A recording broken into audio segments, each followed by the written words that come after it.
జగన్ పార్టీలో చేరిన రోజా పువ్వు ఆడోళ్లకు జరుగుతున్న అన్యాయాల మీద చాలా ఫీల్ అయిపోతుంది. గవర్నమెంట్ మొత్తం ఫెయిల్ అయిపోయిందని, ఒక మహిళ హోమ్ మినిస్టర్గా ఉన్నా కూడా ఈ తగ్గడం లేదని అంటుంది. అపోజిషన్ పార్టీ కూడా పట్టించుకోవడం లేదని, తమ పార్టీ ఒకటే పెద్దల కోసం కింద మీద పడి పోరాటాలు చేస్తుందని డబ్బా కొట్టుకుంటుంది. ఇంతకీ రోజా చెప్తున్న తాజా కబుర్లేందో చూద్దాం. హలో రోజా, ఏంది విశేషాలు? ఏ రాసిస్తావా? చదివే ఓపిక నాకు లేదు. ఒరే, ఇచ్చేదాకా ఇడిచిపెట్టేటట్లేవే. సరే తీసుకో. ఇంతకీ ఏం రాస్తున్నావు? రామకోటే జగన్ కోటే? చించింది చాలు, ఇంకా ఇటు చూస్తే మాట్లాడుకుందాం. చెస్, ఆ ఫోన్ ఏదో మోగుతున్నట్టుంది, ఎత్తి మాట్లాడు.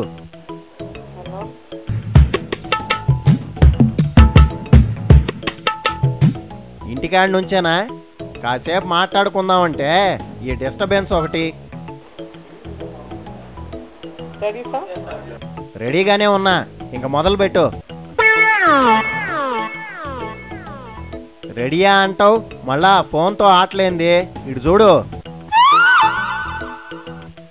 వెరీ గుడ్, ఇంక మొదలు పెడదామా? ఏంది మందలా? ప్రతిరోజు రాష్ట్రంలో ఏదో ఒక మూలన మహిళల ఆర్తనాదం వినిపిస్తూనే ఉంది. ఇప్పుడేంది, పూర్వం నుంచి వినిపిస్తున్నాయి గానే ఇప్పుడు నువ్వేం చేద్దాం అనుకుంటున్నావు? ఈరోజు వీటన్నిటికీ కారణం ఎవరు? నన్నెందుకు అడగతావు? నువ్వే చెప్పు. ఈ చేతగాని దద్దమ్మ లాంటి ప్రభుత్వం కాదని నేను ప్రశ్నిస్తున్నా. డైరెక్ట్ గా అనేస్తే పోయేదానికే మళ్ళా ప్రశ్నించడం ఎందుకు? కానీ ఈ రోజు పోలీసులు కేసు నమోదు చేసిన లెక్కల ప్రకారం చూస్తే మన రాష్ట్రం నేరాంధ్రప్రదేశ్ గా మారింది అనటంలో అతిశయోక్తి లేదు. 4 సంవత్సరాల కిందటే నేరాంధ్రప్రదేశ్ అయిపోయిందని టీడీపీ వాళ్ళు అన్నారులే. ఈరోజు ముఖ్యమంత్రి చూస్తే మంత్రులతో సమన్వయం లేదు.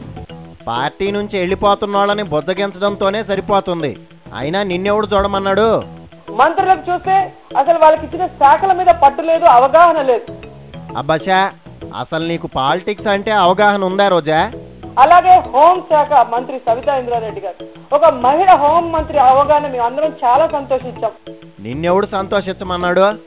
కనీసం మగవాళ్ళు ఉన్నప్పుడు న్యాయం జరగకపోయినా కనీసం ఆడవాళ్ళు మహిళలు హోంమంత్రి అయ్యారు, ఇంకా మహిళలకు ఎటువంటి అన్యాయం జరగదని మేము భావించాం.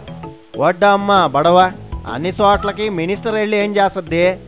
కానీ ఆవిడ హోంమంత్రి అయిన తర్వాత గణనీయంగా ఈ హత్యలు, యాసిడ్ దాడులు పెరగలేదని నేను ప్రశ్నిస్తున్నాను. దానికి సబిత ఏం చేస్తుంది? ఇంటింటికి వెళ్ళి ఓదార్పు చేయమంటావా? ఈరోజు క్యాబినెట్కి వెళ్ళడానికి సమయం లేదు.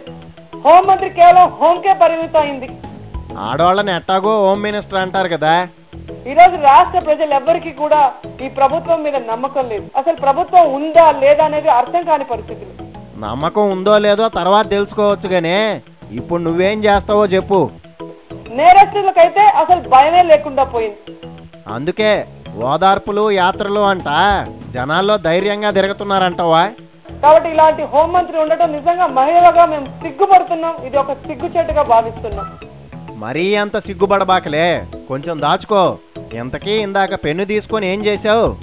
వరకట్న హత్యలు 2009లో 140, 2010లో 149, 2011లో 106. అబ్బో, ఈ వివరాలు రాయడానికా పెన్ను అడిగావు? అలాగే హత్యలు 728 2009లో, 2010లో 677, 2011లో 451. అలాగే అత్యాచార కేసులు 2009లో 1147, 2010లో 1308, 2011లో 858. ఇలా గణనీయంగా పెరిగిపోవడానికి చేతగాని హోంమంత్రి కాదని మేము ప్రశ్నిస్తున్నాం. నువ్వు చెప్పిన ఫిగర్లు చూస్తుంటే తగ్గుతున్నట్టున్నాయి, నువ్వేంటి పెరిగిపోతున్నాయి అంటున్నావు? ఈ ప్రపంచీకరణలో ఏ విధంగా ఇతర దేశాలతో వీళ్ళు కాంపిటీషన్ పడగలరని నేను ప్రశ్నిస్తున్నాను. ఒరే, నేరాలు ఎక్కువైపోతున్నాయని నువ్వే అంటున్నావు, మళ్ళా ఎట్టా కాంపిటీషన్ పెడతారని అడుగుతున్నావు.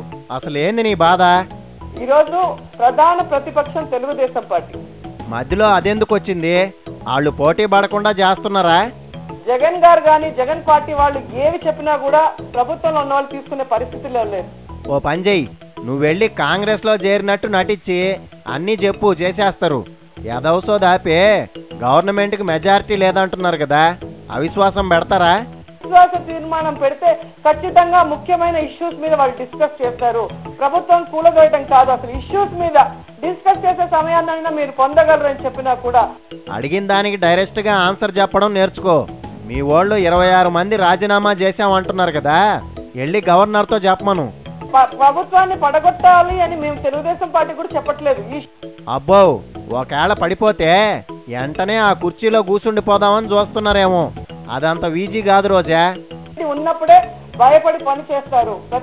మీరు అట్టాగే భయపెట్టడానికి ట్రై చేస్తున్నారు కానీ గవర్నమెంట్ పట్టించుకోవడంలే. అయినా ఇంతకు ముందు నువ్వేం చేసావు? పార్టీలకు అతీతంగా ఏ పార్టీలో ఉన్నామని ముఖ్యం కాదు, మహిళా సమస్యల మీద మేము ఎప్పుడూ ముందున్నాం, ఎప్పుడూ పోరాడుతూనే ఉన్నాం.